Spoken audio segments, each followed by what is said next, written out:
अब पूर्णाहुति हो गई है।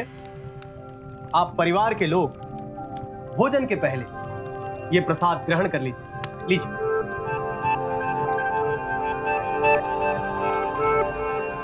बेटा तुम तो बहुत अच्छी पोएम सुनाते हो, ये लो खाओ। अरे रे, एक मिनट, कोई कुछ नहीं खाएगा। अरे आप भूल गए, पंडित जी ने कहा था ना, कुछ भी खाने के पहले प्रसाद ग्रहण करना है सबको। मैं भी प्रसाद खाकर अपना उपवास खोलूंगी।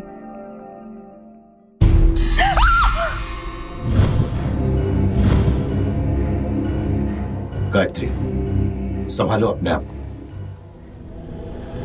इंसान का घर सिर्फ उसकी जायदाद का एक हिस्सा नहीं है, बल्कि जमीन का वो टुकड़ा है जिस पर बना मकान उसके बरसों के सपनों का नतीजा है, जिसकी चार दीवारी में उसे गर्व का एहसास होता है, जहां उसका परिवार सुरक्षित महसूस करता है। हर एक इंसान अपना घर बनाना चाहता है, बसाना चाहता है, लेकिन अचानक एक परिवार के गृह प्रवेश की पूजा के प्रसाद में इस तरह हड्डियों का पाया जाना कुछ अजीब नहीं लगता? क्या है इसके पीछे की सच्चाई? आखिर प्रसाद में हड्डियां कैसे चली आई? गृह प्रवेश का यज्ञ सफल हुआ या कोई है, कुछ है जो इस घर की शांति को भंग कर रहा है? आइए देखते हैं कि आज के दिन क्या हुआ।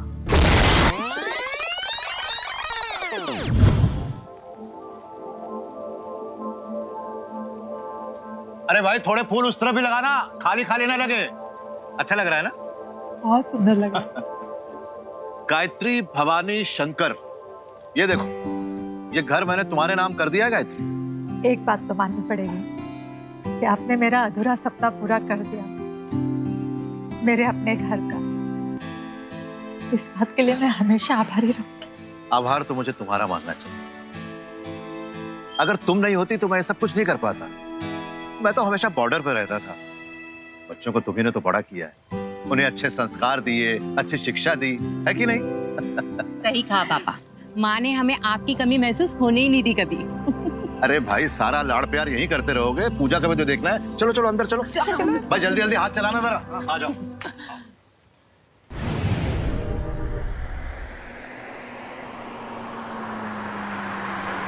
बस बस बस।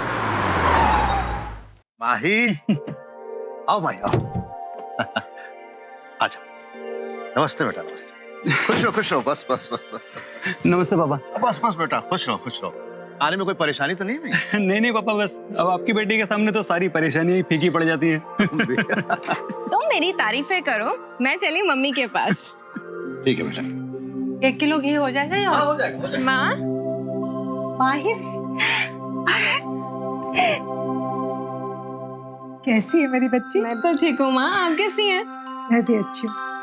कितने दिन हो गए तुझे देखे, आंखें तरस गई थी। दी कैसी हैं आप? ठीक। मैं तुम्हें चलो मेरी नई वाली साड़ी दिखाती हूँ।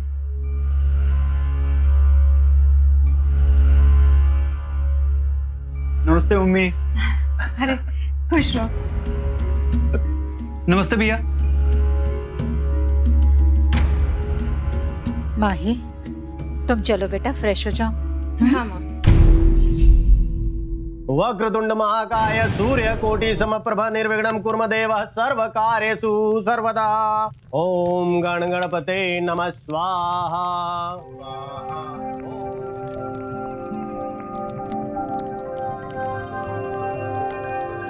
अब पूर्णाहुति हो गई है। आप परिवार के लोग भोजन के पहले ये प्रसाद ग्रहण कर लीजिए। लीजिए।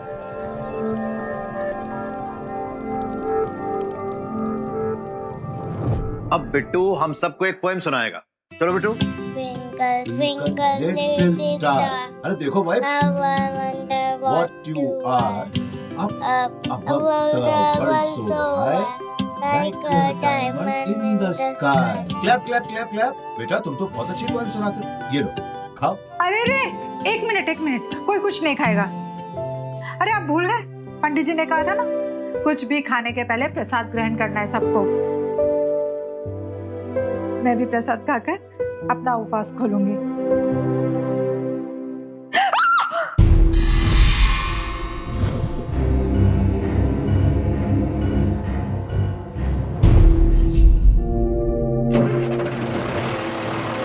इस कार को भी अभी खराब होना था। सुबह से ही कोई ना कोई गड़बड़ चल रही है। शहर से इतनी दूर मोदी नगर पूजा अटेंड करने आए थे और वो अपशगुन हो गया। और अब इस कार ने धोखा दे दिया। देखिए आप परेशान क्यों हो रहे हैं, हम बस से चले जाएंगे। पापा कार ठीक कर आपके घर पे भिजवा देंगे, डोंट वरी। अरे क्यों दीदी, बस से क्यों जाएंगे आप लोग? हम लोग ड्रॉप करते हैं ना आप लोगों को। एक्चुअली ये ठीक है, अब हमारे पास और कोई ऑप्शन भी तो नहीं है। क्या हुआ? माँ देखिए ना, इनकी गाड़ी खराब हो गई। पापा प्लीज गाड़ी ठीक करवा के घर पे भिजवा दीजिए प्लीज। हाँ हाँ बेटा, बिल्कुल। माँ रोहन का ख्याल रखना। मैं इतनी कोशिश कर रही हूँ ये हमारे साथ चले, पर इसे तो सिर्फ नाना नानी के पास ही रुकना है। अरे तो क्या हुआ, ठीक है ना? खुश खुश। बस बेटा। अच्छा ठीक है, अच्छा। खुश रहो।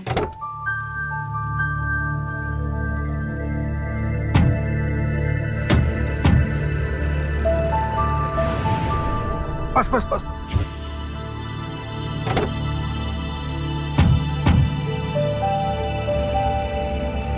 अरे बिट्टू, जाओ देखो देखो देखो। क्या देखते हो?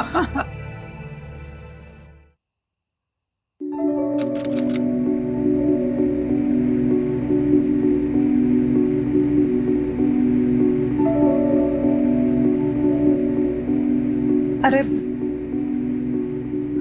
आप यहाँ हैं। सुबह से मैं सोच सोच के परेशान हो रही हूँ कि प्रसाद में वो हड्डियाँ। छोड़ो भी, जाने दो ना। ऐसे कैसे छोड़ दूँ? इतनी बड़ी बात है। आपने पूछा पंडित जी से? अरे पंडित जी से क्या पता करना, उन्हें कुछ नहीं पता। चले जाने दीजिए, अब ये सब भी छोड़िए और आराम कर लीजिए। सुबह से भाग दौड़ कर रहे हैं, मैं भी जाके साड़ी बदल लेती हूँ। कुछ कहना है तुमसे? साड़ी मत बदलो ना। इतने दिनों के बाद तुम इस साड़ी में बहुत खूबसूरत लग रही हो। क्या बात है, सुबह से पहनी हुई है ये साड़ी और आप जनाब को अब ख्याल आ रहा है कि मैं खूबसूरत लग रही हूँ? अच्छा जी, तुम क्या चाहती थी? वहां बच्चों के सामने भीड़ भाड़ में तुमसे मैं रोमांस करता? भाई अब जाके मौका मिला है। इस उम्र में ऐसी हरकतें अच्छी नहीं लगती सूबेदार साहब। अरे भाई अभी मेरी उम्र है ही क्या है? क्या हो गया? लगता है थकावट से हुक चढ़ गई। अरे बैठो बैठो बैठो बैठो यहाँ, आराम से आराम से। मैं मरहम लेकर आता हूँ। हाँ भगवान, कहाँ वहाँ कहाँ ढूंढ रहे हैं आप? क्या अलमारी में होगा? देखो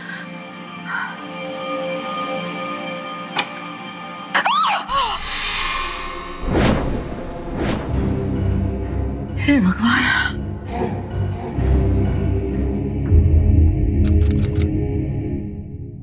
देखिए भवानी जी, मैंने पहले ही कहा था कि आप जल्दबाजी मत करिए, पर आपको ही जल्दी थी। आप रिटायरमेंट से पहले अपने घर में शिफ्ट होना चाहते थे। खैर, पंडित जी ने उस घर के बारे में कुछ पता किया है? जी, मुझे तो पहले सिर्फ शक था कि वो घर भूतिया है, लेकिन अब पूरा यकीन। क्या? जी हाँ, जिस जगह पर वो मकान बना है वहां पर किसी को मार के गाड़ दिया गया और अब उसकी आत्मा भटक रही है और उसकी आत्मा की शांति के लिए हवन कराना पड़ेगा। भूत हवन, पंडित जी सब ढक। हेलो, हाँ 1 मिनट, यहीं पे हैं। आपके घर से कामवाली बाई का फोन है। जी हेलो, क्या बिट्टू तो ठीक है ना? हाँ मैं पहुंचता हूं अभी। हाँ हाँ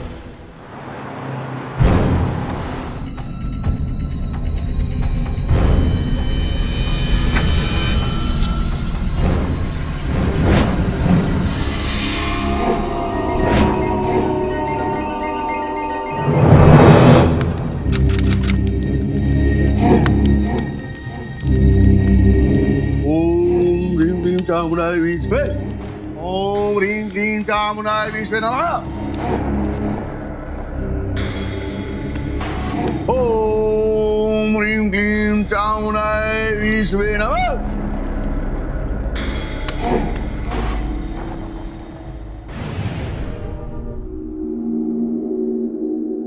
इतना तो तय है पापा, इस घर में जरूर कुछ गड़बड़ है। मुझे ऐसा लगता है आपको पंडित जी के बताए रास्ते पे चलना चाहिए। हमारे पास और कोई चारा भी तो नहीं है। हाँ बेटा, आई थिंक अब हमें चलना चाहिए।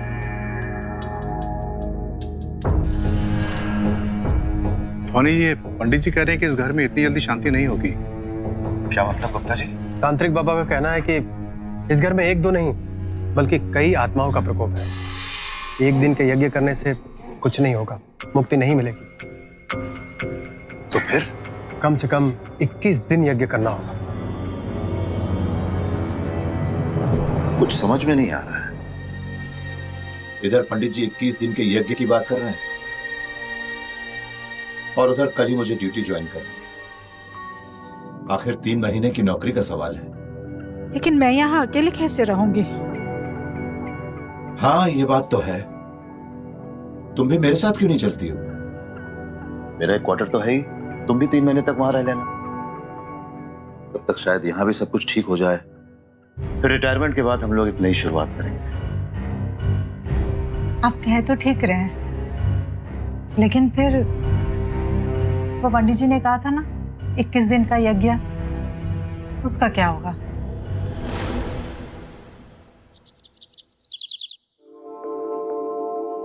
अब हमारा घर आपके हवाले। बिल्कुल भवानी जी, ये आपने बहुत अच्छा किया कि आप भाभी जी को साथ में लेके जा रहे हैं, वरना उस घर में अकेले रहना तो बेवकूफी होती। अब जब तक आप लोग वापस आएंगे मैं उस घर में पूजा हवन सब करवा दूंगा, सब कुछ साफ हो जाएगा। अरे हाँ, एक बात और करनी थी मुझे आपसे। जी कहिए। वो क्या है कि गांव से कुछ स्टूडेंट्स आ रहे हैं, तो मैं क्या सोच रहा था कि उन स्टूडेंट्स को आपके घर में 1 आध महीने के लिए रुकवा देता। मजबूर बच्चे हैं, उन्हें ठिकाना मिल जाएगा और आपके घर की स्थिति भी साफ हो जाएगी और किराया अलग से मिलेगा। और देखिए, वो जो किराया मिलेगा ना, उस समय पूजा हवन वगैरह करवाऊंगा, सब बराबर हो जाएगा। ठीक है, फिर जैसे आपकी इच्छा। अरे हमें निकलना होगा, हमारी ट्रेन का टाइम हो रहा है। चलो गायत्री। धोनी, बस आधे घंटे रुक जाइए, मैं किराए का एग्रीमेंट रेडी करवा देता हूँ। अरे बबलू। गुप्ता जी, आधा घंटा हम नहीं रुक सकते, हमें ट्रेन के टिकट्स खरीदने हैं, वरना लेट हो जाएगा। अब चलो चलो हम चलते हैं। अरे तो एक काम करते हैं, आप स्टेशन जाके टिकट निकलवा लीजिए, तब तक पेपर रेडी हो जाएंगे, मैं भाभी जी से साइन करवा लूंगा। और वैसे भी घर भाभी जी के नाम पर है ना। हाँ, मैं स्टेशन तक भाभी जी को छोड़ दूंगा, ठीक है? वैसे ये भी ठीक ही रहेगा। तो मैं निकलता हूँ, तुम जल्दी से आ जाना, मैं तुम्हारा इंतजार करूंगा। अच्छा, नमस्कार। नमस्कार। अरे बबलू, फटाफट किराए का एग्रीमेंट रेडी करो। जी। रिक्शा।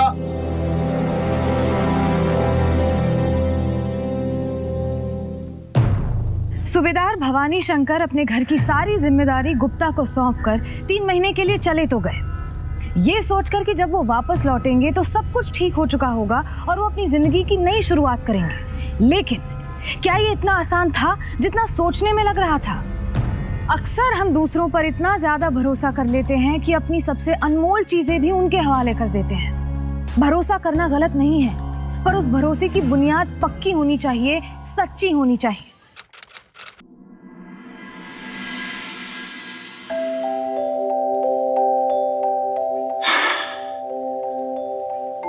गायत्री, आज हमारे जीवन में एक नया अध्याय शुरू होने जा रहा है। बिल्कुल ठीक कह रहे हैं आप। बस उम्मीद करती हूँ कि यज्ञ सफल हुआ हो और सब कुछ ठीक हो जाए। ये नेम प्लेट कहाँ चली गई? किसने हटाई यहाँ से? चलिए चलिए अंदर चलकर देखते हैं।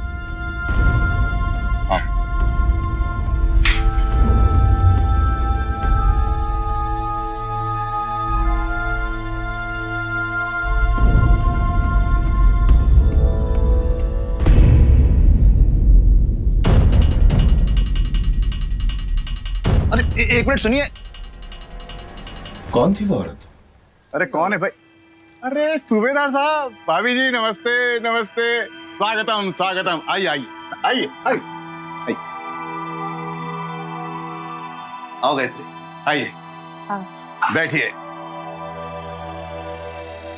गुप्ता जी, वो बाहर औरत जो पूजा कर रही थी वो कौन थी? अरे भाभी, मेरी पत्नी है सुकन्या। एक मिनट। अरे सुकन्या, जरा 3 कप गर्मा गर्म चाय लाओ। जी आपका तो कमाल है भाई, आपने इतनी अच्छी तरीके से ये घर रखा है, एकदम चमन बना दिया। बहुत बहुत धन्यवाद गुप्ता जी, घर का इतने अच्छे तरीके से ख्याल रखने के लिए। अरे धन्यवाद किस बात का भाई, अपना घर है, मैं ख्याल नहीं रखूंगा तो कौन रखेगा? क्या मतलब? ये लीजिए चाय, लीजिए चाय लीजिए। नहीं नहीं, चाय नहीं, आपने कहा क्या? वही जो आपने सुना। अरे भाई मेरा घर है तो मैं ख्याल नहीं रखूंगा तो कौन रखेगा? हा? आपका घर है, ये घर तो मेरा। हाँ, आपका था और अब मेरा है। थोड़ी देर आराम कीजिए और उसके बाद यहां से चलते बनिए। क्या बकवास कर रहे हो गुप्ता? ये घर हमेशा से मेरा था, तुम्हारा घर कैसे हो गया? अगर कोई यहां से निकलेगा तो तुम निकलोगे। चलो निकलो यहां से। अच्छा, मैं निकलूंगा? बस सठिया गया क्या? चल निकल यहां से। गुप्ता मैं तुझे छोड़ जाओ। ये मेरा है। आप मेरा निकालो बाहर।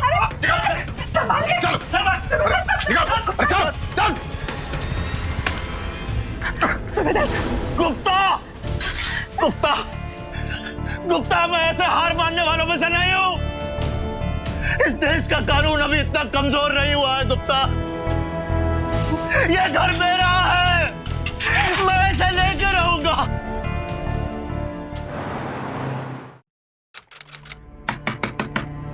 गुप्ता, दरवाजा खोल गुप्ता। ए गुप्ता, दरवाजा खोल।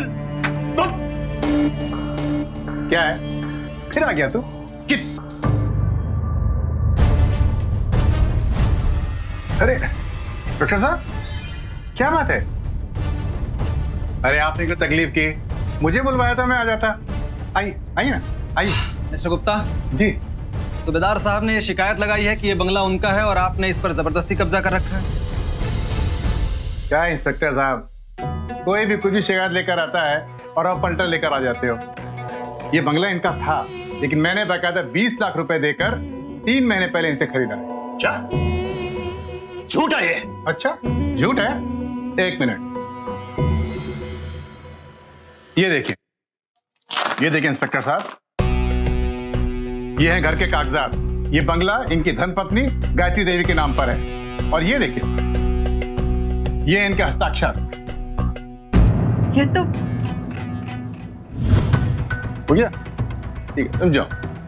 ये नहीं भाभी जी, ये तो नीचे कर दीजिए। और एक ये इसमें ये यहां कर दिए इसे। ये तो किराए के कागजात हैं। गायत्री देवी, ये सिग्नेचर आपके हैं?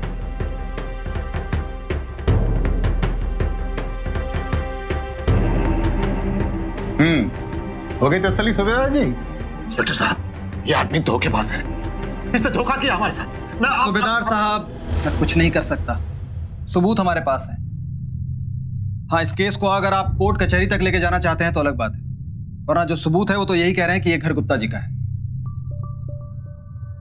I am sorry Gupta ji, परेशानी के लिए माफी चाहूंगा। कोई बात नहीं।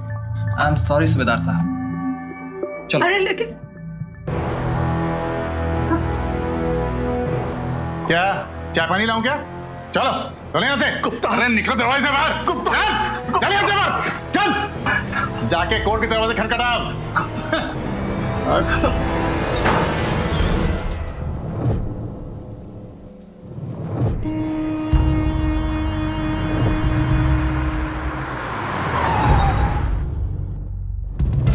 अब हम कहाँ जाएंगे?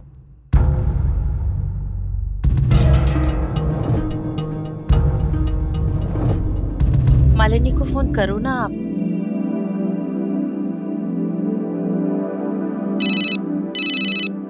हेलो। हाँ पापा, कहिए, पहुंच गए घर? नहीं बेटा, हमारे साथ बहुत बड़ा धोखा हुआ है। वो गुप्ता ना, उसने हमारे भरोसे का गलत फायदा उठाया और हमारा घर हमसे हड़प लिया। What? हम कहीं के नहीं रहे, सड़क पर आ गए हम तो। वैसे मैं आप लोगों को यहाँ बुला लेती, पर राकेश के मम्मी पापा आज सुबह ही यहाँ आए हैं और बिट्टू के एग्जाम भी स्टार्ट होने वाले हैं और इतनी से फ्लैट में हम लोग सब जन कैसे मैनेज होंगे? आप समझ रहे ना मैं क्या कह रही हूँ पापा? हाँ हाँ बेटा, मैं समझ रहा हूँ।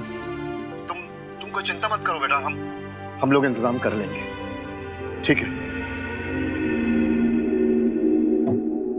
तुमने झूठ क्यों बोला कि मेरे मॉम डैड आ रहे हैं? क्या कहा उसने? कहती है उसके सास ससुर आने वाले, इसलिए घर में जगह नहीं हो पाएगी। देखिए, वो मेरे मम्मी पापा है, मुझे पता है उनसे क्या बात करनी है। आपको याद है जब हमने उनसे वो गांव वाली जमीन मांगी थी, तब क्या हुआ था? सब में बांटी ना। ऐसा सोचा कि बड़ी लड़की को और ज्यादा देना चाहिए, तो मैं क्यों सोचूं उनके बारे में?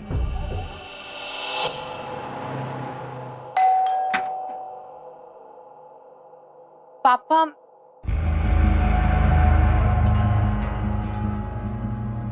आइए ना पापा, आइए। हाँ बेटा। दीजिए, मैं हेल्प कर दूं।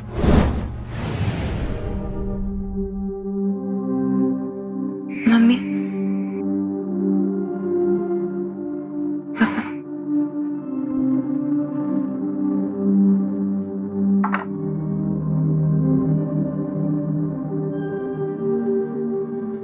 पापा, मैं जानती हूँ जो भी हुआ बहुत बुरा हुआ, और इसके लिए हमें हल भी बहुत जल्दी निकालना पड़ेगा। पर पापा, आप खुद ही सोचिए, अगर आप अपनी बेटी के घर रहेंगे तो लोग क्या कहेंगे? अगर 1-2 दिन की बात होती तो फिर भी ठीक था, पर मैं इनसे क्या कहूंगी?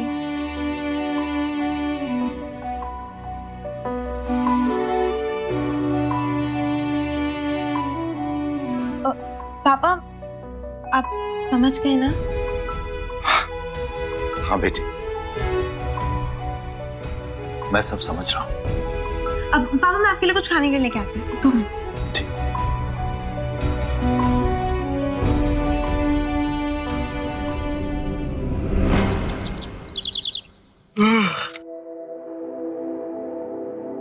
पापा, मम्मी,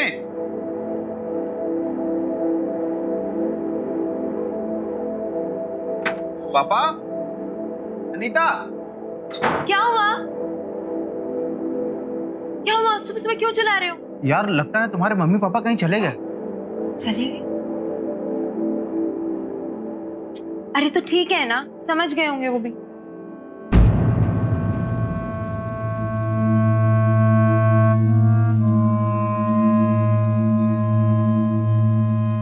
ए भाई, क्या कर रहे हो तुम लोग यहाँ? हैं?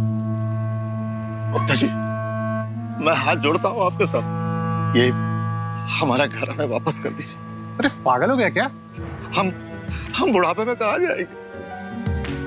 हमारे साथ ऐसी नाइंसाफी मत कीजिए गुप्ता जी, हम बर्बाद हो जाएंगे। गुप्ता ये क्या है सर? पैर पड़ता हूँ आप। गुप्ता जी, माफ कर दो। हम आपके आगे हाथ जोड़ते हैं गुप्ता जी। हम कहाँ जाएंगे? यही एक तो ठिकाना है हमारा, हमें हमारा घर लौटा दीजिए। हटो हटो यहाँ से। ये रोने धोने का नाटक ना कहीं और जाकर करना। रास्ता ना यहाँ से, मैं पुलिस को बुलाऊंगा। मैं सही कह रहा हूँ, पुलिस को बुलाऊंगा और फिर जेल में जाकर अपना ठिकाना ढूंढते रहना। हटो चलो, हटो यहाँ से। गुप्ता जी, गुप्ता जी, अरे जाओ यहाँ से कह रहा हूँ, चलो।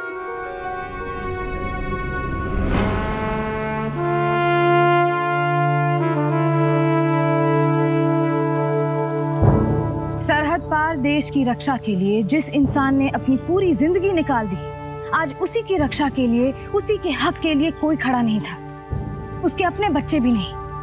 अपने ही घर से बेदखल होने के बाद सूबेदार भवानी शंकर और उनकी पत्नी ने शहर के बाहर एक छोटा सा कमरा किराए पर लिया। फिलहाल एक छत का बंदोबस्त हो चुका था, पर बाकी की जिंदगी का क्या?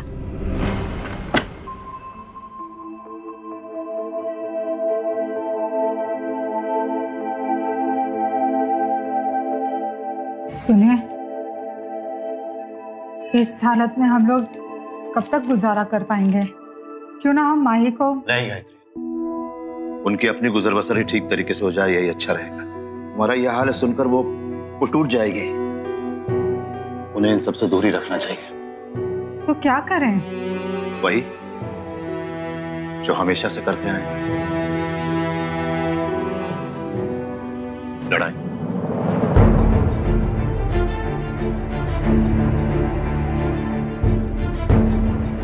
मैं कोर्ट जा रहा हूं गायत्री। अंजाम चाहे कुछ भी हो, लेकिन मैं पीछे हटने वालों में से नहीं हूं।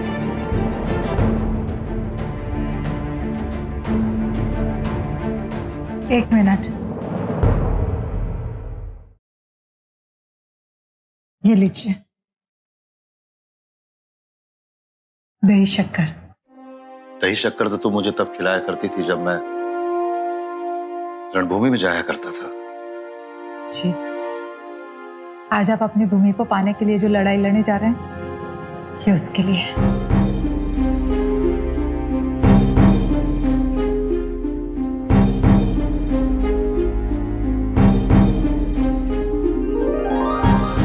अच्छा गायत्री, मैं आता हूं।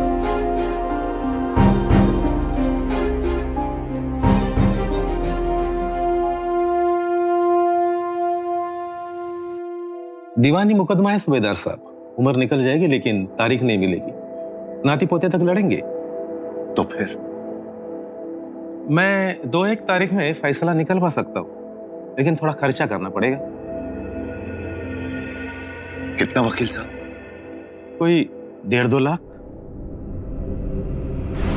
अपनी जिंदगी भर की जमा पूंजी, पेंशन, प्रोविडेंट फंड, सब कुछ सूबेदार भवानी शंकर ने अपने घर पर लगा दिया था। इस सब के बाद बहुत कम पैसे बचे थे उसके पास। फिर भी घर वापस पाने का जुनून कुछ ऐसा था मानो देश को आजाद कराने का।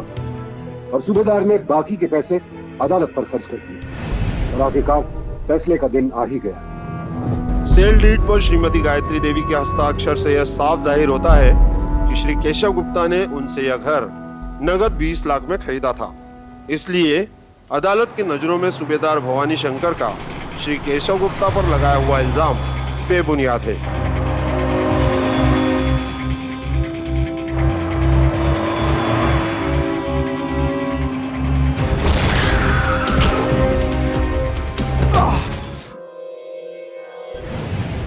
पर बेटा, आपके पास पैसे कहाँ से आए? वो मैं नहीं बता सकता, सीक्रेट है। आर्यन, पंडित चाय लीजिए। हाँ, धन्यवाद। चोरी की आपने? नहीं, तो फिर क्या किया आपने? कहाँ से आए पैसे? अच्छा चलो मैं बताता हूँ। हाँ, एक ही पिज्जा। अच्छा सुनिए, एक मुझे चीज वाला पिज्जा भेजिए। पापा मुझे भी पिज्जा खाना है। बेटा वही मंगा रहा हूँ। तू टीवी बंद कर और पढ़ाई कर। आधे घंटे के अंदर पिज्जा आ जाना चाहिए। क्या बात है गुप्ता जी, मूली के पराठे छोड़कर ये पिज्जा विजा मंगा रहे हैं आप? क्या है पंडित जी, बहुत दिनों से जश्न नहीं मनाया, तो हमने कहा चलो पिज्जा से शुरू करते हैं।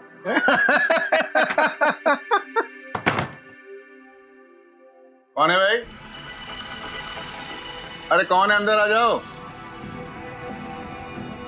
देखता हूँ। हाँ, कौन है भाई?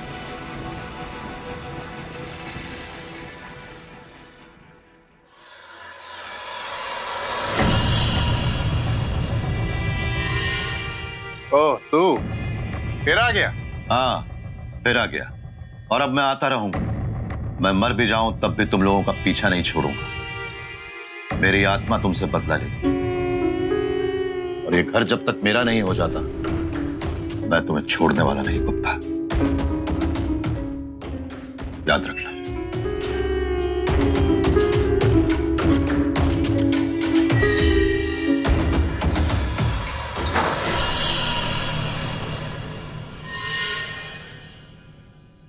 पगला गया है। आइए पंडित जी, चाय पीते हैं। अरे मजा किरकिरा हो गया। हम वक्त फिर आ गया, ऐसे नहीं मानेगा ये।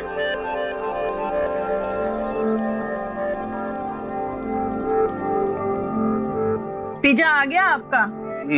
कितना हो भाई? 450 सर। ये पिज्जा आ गया, पिज्जा दीजिए। पिज्जा आ गया, चीज वाला पिज्जा।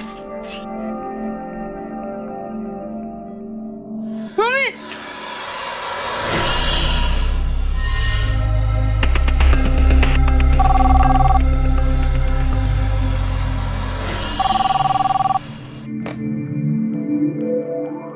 हेलो। आज सूबेदार की एक्सीडेंट में मौत हो गई है। क्या? गुप्ता जी क्या हुआ? पंडित जी वो सूबेदार? आज सुबह कार एक्सीडेंट में मर गया। सुबेदार मर गया तो वो कौन था?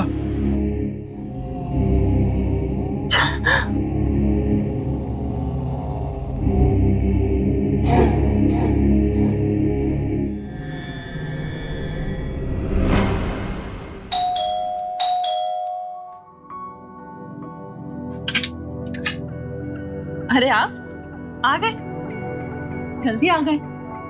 मैं चाय बनाने ही जा रही थी। अरे चाय वाय छोड़ो, आज हमारा सर बहुत दर्द कर रहा है और बहुत दिनों से तुमने मालिश भी तो नहीं की है। अब आप ऐसा कीजिए, पहले जाकर नहा लीजिए।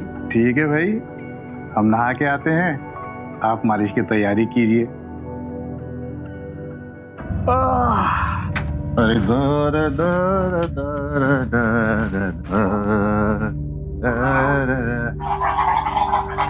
अरे अरे पंडित, ओ पंडित, अरे तू यहाँ क्या कर रहा है? नीचे वाले बस में नहीं जा सकता था? अरे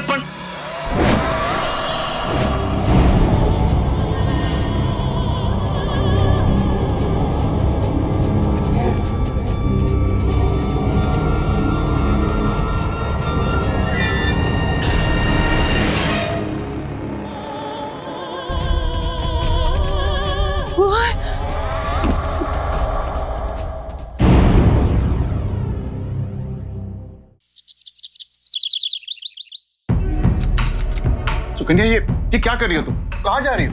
मायके जा रही हूँ। ये जो कुछ भी हो रहा है ना, आपके कुकर्मों का फल है और मुझे इसमें कोई भागीदारी नहीं चाहिए और ना ही मेरे बच्चे को। सुकन्या मेरी बात सुन। अरे ऐसे कैसे आ सकती तुम? देखो टैक्सी, टैक्सी। सुकन्या मेरी बात सुन। सुकन्या, तू तो गया गुप्ता, तू तो गया। सुबेदार साहब की आत्मा तुझे कभी चैन से नहीं बैठने देगी। तब तक तेरा पीछा करेगी जब तक तुझसे बदला नहीं ले लेती, अपना घर वापस नहीं ले लेती। माँ जी, आप यहाँ क्या कर रही हैं? आप यहाँ क्या कर रही हैं? चलिए। माफ कीजिएगा गुप्ता जी, पापा के जाने के बाद ना माँ का दिमागी संतुलन बिल्कुल ठीक नहीं है। तू तो गया गुप्ता, तू तो गया गुप्ता।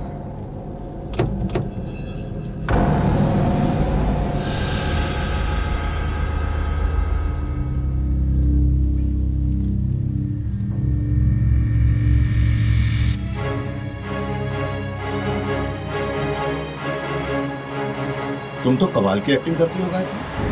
हाँ, तुम्हें तो फिल्मों में काम करना चाहिए।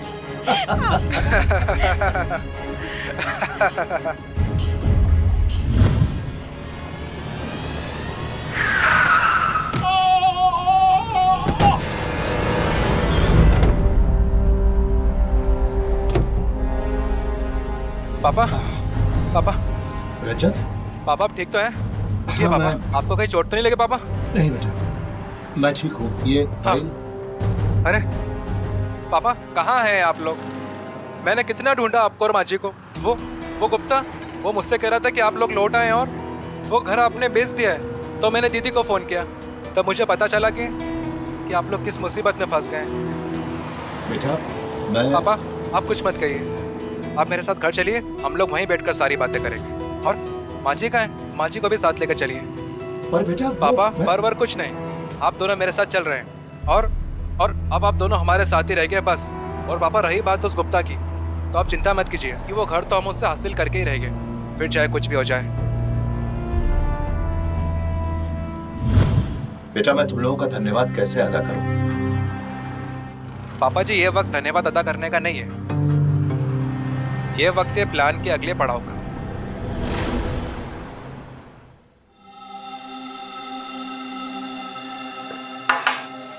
पता नहीं क्या हो रहा है यहाँ। अब तो रात में रुकने में भी डर लगता है।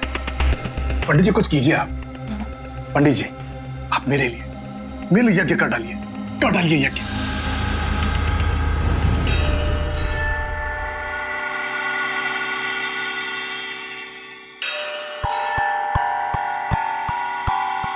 वक्रतुंड महाकाय सूर्यकोटि समप्रभ निर्विघ्नं कुर्म देवः सर्वकार्येषु सर्वदा।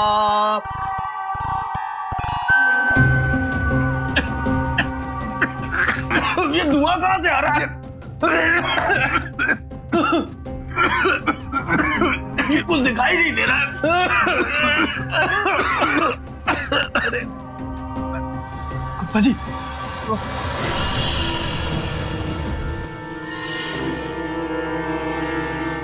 जय हनुमान ज्ञान सागर जय कपीश लोक जागर रामदूत वतु तबल दमा अंजनी पुत्र पौंसु तमा महावीर विक्रम बजरंगी कुमत निवार सुबत के संग मंत्र पढ़ गाना क्यों गा रहा है? अरे मंत्र ही तो पढ़ रहा हूँ। है अगर दुश्मन जमाना कम नहीं कोई आए कोई कि हम किसी से कम नहीं है अगर दुश्मन जमाना कम नहीं कोई आए कोई कि हम किसी से कम नहीं है अगर दुश्मन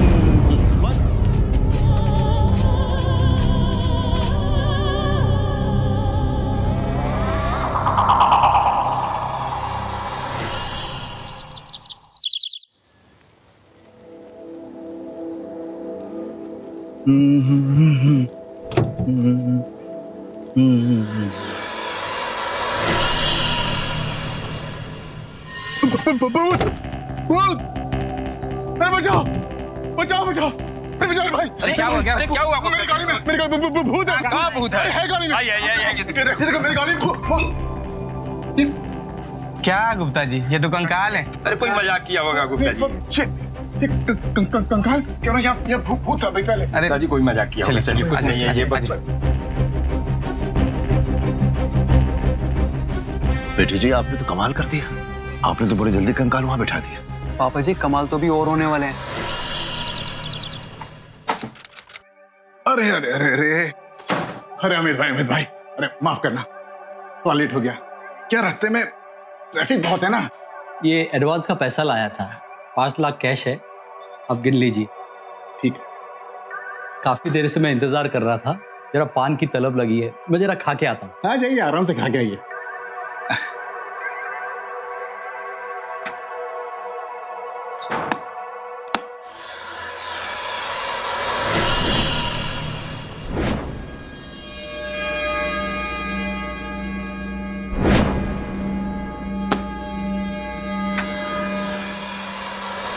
अरे वो आदमी कहाँ गया? कौन आदमी? मेरे केबिन से अमित भाई अभी आए थे, निकल के गए, कहाँ गए? कौन अमित भाई? यहाँ तो सुबह से कोई आया नहीं सर, सुबह से बैठा हूँ। इधर आ, ये बता कि फिर ये ब्रीफकेस कहाँ से आया?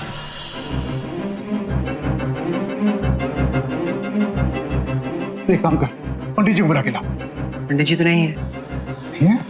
मतलब? वो तो गाँव चले गए वापस।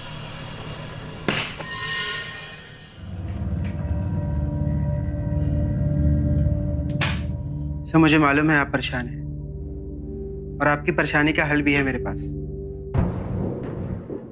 तेरे पास? ओम ह्रीं क्लीं चामुंडाय विच्चे नमः।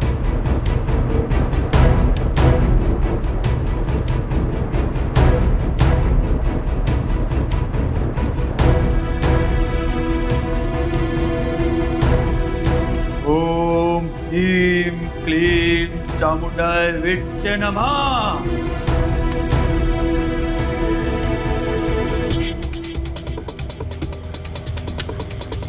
पाप किया है तूने, घोर पाप। उस गरीब बुढ़े की आत्मा तेरे घर में भटक रही है। बाबा मुझे कुछ उपाय बताओ, बाबा उपाय बताओ मेरे को। उठ, बलि देनी होगी तुझे। ठीक है बाबा, कैसे तुम बताओ? अपना सर उस वेदी पर रख।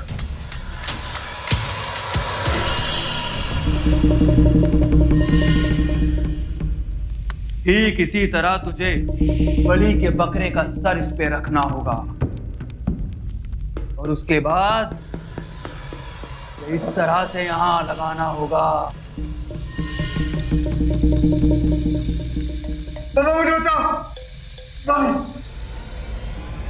मुझे निकालो यहाँ से। नहीं मुझे बचाओ, नहीं बचाओ। तुम पर उसकी मौत का साया है, पश्चाताप करो, माफी मांगो उसके कदमों में गिरकर। बाबा मैं उससे माफी भी मांगूंगा बाबा, मैं सब कुछ करूंगा पापा, सब कुछ करूंगा। सूबेदार की आत्मा प्रकट हो चुकी है, माफी मांग, अपना गुनाह कबूल कर। सूबेदार जी मुझे माफ कर दीजिए, मुझे माफ कर दीजिए। मैंने आपको धोखा दिया, मैंने पंडित जी के साथ मिलकर आपके घर में अपशकुनी सामान रखा। सूबेदार साहब, मैंने भाभी जी के जाली हस्ताक्षर भी करवाए थे। मुझे माफ कर दीजिए सूबेदार साहब, मुझे माफ कर दीजिए सूबेदार साहब, मुझे माफ कर दीजिए सूबेदार साहब,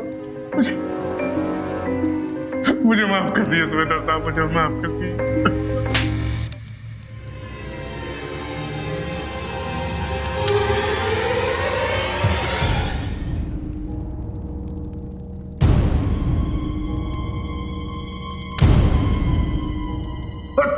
गुप्ता, चलो गुप्ता, चलिए गुप्ता जी, खत्म हो गया आपका नाटक। तुम्हारा सारा बयान हमने रिकॉर्ड कर लिया। चलो चलो, ले चलो इन्हें, चलो। रजत, बहुत बहुत धन्यवाद बेटा। मुझे तुम दोनों की सबसे ज्यादा फिक्र है, ये सोचकर कि तुम लोग शायद बहुत कमजोर हो, लेकिन तुम लोगों ने तो साबित कर दिया कि हम सब लोगों में सबसे ज्यादा मजबूत तुम लोग। अच्छा फिर गायत्री,